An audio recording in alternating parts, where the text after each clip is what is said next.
Good evening, everybody. My name is Jamie Robinson, and I am here to speak with you today about what I believe to be the biggest scam of the 21st century, social media. Now, with every social media company having a tagline or a slogan which has the words together, share, connect, it's easy to fall into the trap that they want you to fall into, that by subscribing to their services and by constantly returning to their product, you are connecting with people, you are connecting with your friends, your family, you're socialising, you're becoming a social being by subscribing to things like Facebook, Instagram, Snapchat, TikTok. These are positive things that they try and tell you. If you text your friends, you're socialising, you're doing the same thing that you would be as if you go out and you see them in person. Now, this is the thing that you're falling into, that you're falling right into their hands, because this is exactly what they want you to believe. Now, I've recently been reading a book called Humankind by author Rutger Bregman, in which Bregman asks the reader to imagine a drug in which brings on the following side effects: misperception of risk, anxiety, lower mood levels, learned helplessness, contempt and hostility towards others, and desensitization. Would we allow our friends, our family, our children to take such a drug, Bregman asks?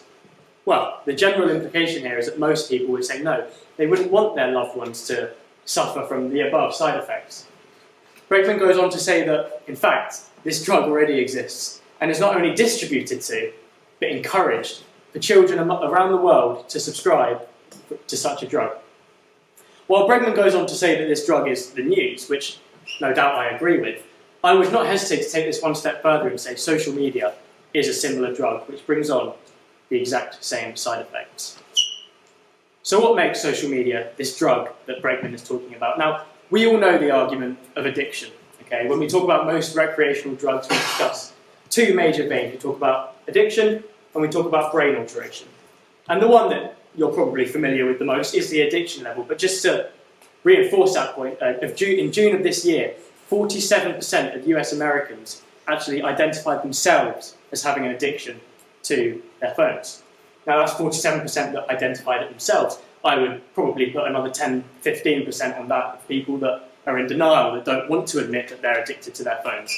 Because it's something that is just ingrained in society nowadays. We're always on our phones. If we're not doing something, if we're not seeing our friends, if we're not doing work, we get home, we watch TV, we go on our phones, we scroll through social media. It's just the done thing, and this is the risk that I think we're falling into.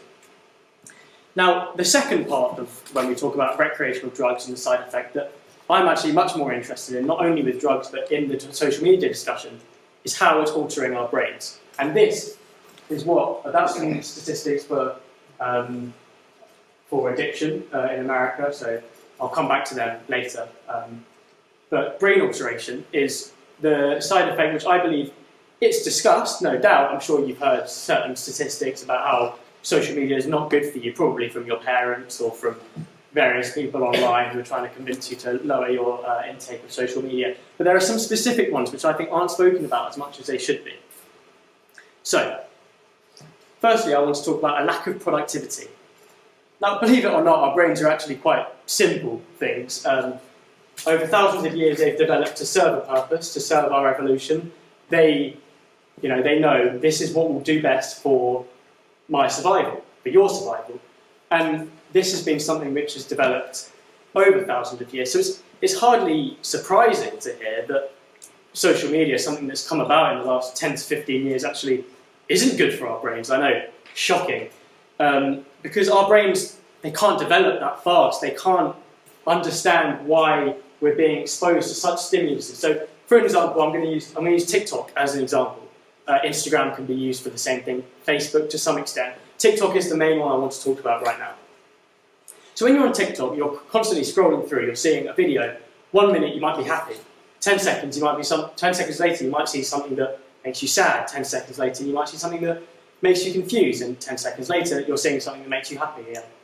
Your brain is not used to being exposed to this many different types of stimuli in the space of 30, 40 seconds, and it confuses your brain. When you're not on these apps, you're constantly kind of switching between these extreme emotions that these social media companies want you to think. They want your extreme happiness. They want your extreme sadness, so you keep going back to them. They want you to feel confused, so you look more into it. You use their services more. They constantly breed a generation which we just think we need to be having extreme emotions all the time. And this doesn't help this doesn't help with our existential side of our beings. Existentialism, it's not a bad thing. Trust me, I've done a lot of research into this. And existentialism is something that is essential. We need it to feel a sense of productivity. We go out to work so we can provide for our family, but also so we have a sense of purpose in our lives, ultimately. We fear as a human race of us having no meaning, us having no purpose, us dying in 60 years and not being able to look back at something positive. If we spend all our days on social media, there are people, I mean, myself included, as I'll come to show you in a little while, there are people that spend 8 hours a day on their phones, and if you take away maybe 10 hours for sleeping, another couple of hours for eating, washing, that leaves you with only a few hours left of the day to do anything productive. And that is quite dire for people, as a species, us being fearful of a lack of productivity. The third way that social media is altering our brains is our attention span. And I know you've probably heard of this before, but just again to reinforce this, our attention span currently has been recorded to be anywhere between 3 and 5 seconds. We get bored after 3 to 5 seconds. Let that sink in. I mean, you would be bored of me after a few seconds. I can't imagine to think what you're thinking now. I truly think this is going to have dire effects on our human race. And one thing which isn't discussed enough is that we are actually, well, me and some of you sat here today, are the first generation to be experiencing this. You know, with smoking, the first generation were introduced to cigarettes. It got done. It was the done thing. You smoked. 50 or so years later, more research was being done. We were starting to see the long-term effects of smoking. The same can be said for social media. We can claim to know these effects that it's having on us, and sure, there is research to be done. I've just listed off a few things there. There is research to be done as to why, okay, it's not good for our brains to be exposed to this many things all in the space of a short amount of time. But we're not truly going to know until it's too late for my generation, for some of you here. It's going to be too late by the time that they fully realise, and we're almost the test subject of this. And this is why I think we need to wake up to what we're actually going into. Social media companies, they like the reaction they're getting out of us. They like the fact that they're breeding an anxious,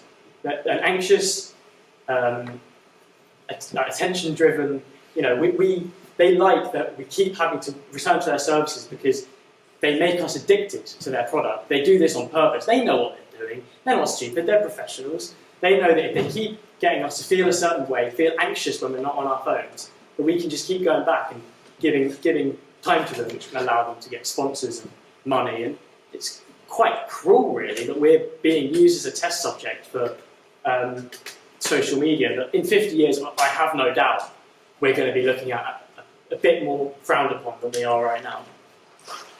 Something else I want to just quickly discuss is the issue of depersonalisation. Now, some of you may be familiar with this mental illness, and some of you may have never heard of it before.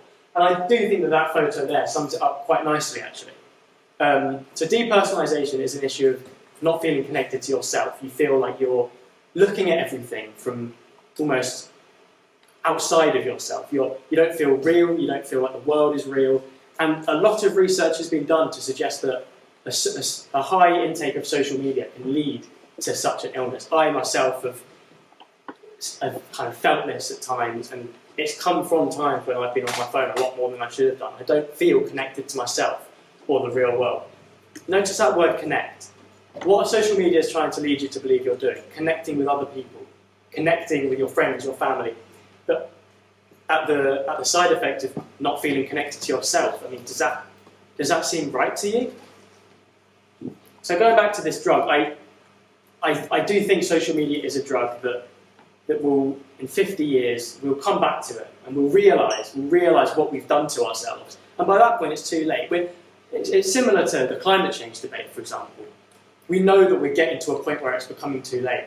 And we've normalised it. We've normalised social media as something that everyone should partake in. You're weird if you don't have social media, right? If you don't partake in TikTok, in Snapchat, in Instagram, you're missing out on something. There's constant jokes, in-jokes from these services, which, if you're not involved in it, you're missing out on. You miss out on conversations with people. So that when you're actually going out and connecting with people in the real world, you feel like you're missing out on something because you've missed out on these in-jokes that they keep laughing about from these social media apps. The dopamine response cycle. I just want to discuss this quickly because I do think it's an important point. It's quite a blurry photo up there, so I'll just run it through you. So you pick up your phone, your dopamine increases, you might see a text, you might hear a little beep from one of your friends messaging you, you might be sent a funny video. You feel happy, your dopamine decreases after that, so then you feel like you need to get that dopamine back up, so you go back on your phone, and it's a constant cycle, The danger with this, and I know it's been discussed, I mean drugs, the dopamine levels with drugs, it's spoken about. The problem I have with it, and something which I'm surprised isn't spoken about as much as it is that when you get these dopamine rushes from your phone, from being sat inside on your bed, scrolling through your phone, you get dopamine, right? The same levels of dopamine, if not more, that you get from going outside and laughing with your friends, seeing your friends, enjoying nature, enjoying the world around us, and falling in love. We would rather get that response in our beds, by ourselves, than out there doing these things that we are meant to be doing. I'm just going to go back to this, because this reinforces my point. As you can see up there, I'm just going to point out a couple of them. 61% of Americans have texted someone in the same room as them before. Can you believe that? You're stood in a room with someone, and instead of saying what you want to say, you text them instead. I just can't get my head around that. And the other one I want to point to is 43% use or look at their phone while on a date. You're with real people, you're connecting with real people, and you spend that time on your phone. I mean, it's not surprising to me with all the purposeful addictions that the social media companies are ingraining in us, but it still just seems crazy to me that instead of connecting with each other, we're being given this false sense of connecting with each other over the internet. And we're not connecting with people. If you think about it, what you're doing when you message your friend is you're looking at a piece of glass and coding and whatever in your phone. That's what you're looking at. You're not looking at a real person. As I mentioned before, our brains are quite simple creatures. They know the difference between speaking with a person and speaking with a phone. Where we may believe that texting someone is the same as seeing someone, our brains actually don't. Our brains do see that difference quite significantly. They know that we're not speaking to someone. To them, we're just looking at a piece of glass. So, of course, we're not going to feel good about ourselves when we're not out doing what we're supposed to do as social creatures, seeing our friends, going on dates, falling in love, etc. We're inside, on our beds, by ourselves, looking at a piece of glass. I want to just discuss this quickly, because I, as someone who suffers and has suffered with anxiety for a number of years now, I decided to do an experiment on myself and look at a week when I was at my most anxious and compare it to my screen time of that week. Now, as you can see, 8 hours and 20 minutes was my daily average. And I'm going to point out, social, 35 hours I spent in that week on a social media app. And then I wonder why I feel at my worst in that week. Anxiety is one of the biggest pandemics at the moment. It's being written about again and again and again. We are becoming a more anxious generation, a more anxious society. And we wonder why. Because we feel anxious when we're not with our phones. We feel more anxious being away from our phones than we do with real people. And I just think that's shocking to me.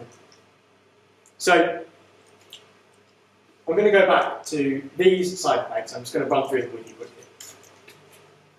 So, misperception of risk. We can see that with social media usage as people end up posting something that they might regret, messaging someone and regretting it. When you're speaking with someone over the phone, it's very difficult to gauge the appropriate response. You might text something, which you would never say in real life, but you feel like it's appropriate to say because you're behind closed doors, you're in your own home. Anxiety, I've spoken about, my own experience. We feel anxious when we're not with our phones. And by locking ourselves away, we're only becoming more and more hindered in social situations, in real social situations. And this can lead to, shocker, lower mood levels. Depression as well is something which is just constantly on the rise. Learned helplessness, I think this comes from existential dread, feeling like we have no purpose because we're sat on our phones all day, doing nothing, not servicing an end goal, which we are supposed to be doing as a human race. Contempt and hostility towards others, we see bandwagons, abuse on the internet, we see it every day and no one really does anything about it. And desensitization, you might be exposed to stuff on social media that you would never want to see, but it just pops up, and once you've seen it, there's nothing you can do about it. And over time, these more and more horrific things just become less to you. You don't care because you've seen work and you've seen this so many times. This is why I believe that social media is the drug that Bregman is talking about, has the exact same side effects. So what are the solutions here? To be honest, I think it's difficult to say. I've already spoken about how we are the first generation to be tested here with social media. It's difficult to know what the effects will be, and thus, it's difficult to know what the solutions are to such a problem. It's a pandemic, I have no doubt of this. It's a pandemic that I don't see changing soon, but I am optimistic. I am optimistic by certain groups and certain things I've observed of my generation. The intake of gym goers is at an all-time high, which I think is a really positive thing. We're going out, we're feeling good about ourselves in a different way, not by going on our phones, but by going out and improving how we look, improving how we feel about ourselves. You get dopamine levels when you go to the gym and you feel better about yourself. You're going out into the world, which we're supposed to be doing. Pre-pandemic, pre-COVID, I would have said very different. I would have been a lot more pessimistic on this view, but I do feel like post-pandemic we've learned the importance of social interaction, and I almost think in that regard the pandemic was needed to kind of jumpstart us into realising the importance of social interaction with each other. More people are noticing going out and making plans than before. Maybe that's just because I've got older, but even my brother, people years above me, my parents, I've seen them want to go out and socialise more than I would have seen before, which I do think this is a positive, and I am optimistic about what can be done. No. What is going on with social media until we are in our 40s, 50s, and then we look back. We look back and we realise the mistake we made. Don't let yourself look back. Let yourself make the change now and reduce your levels of social media intake. Thank you.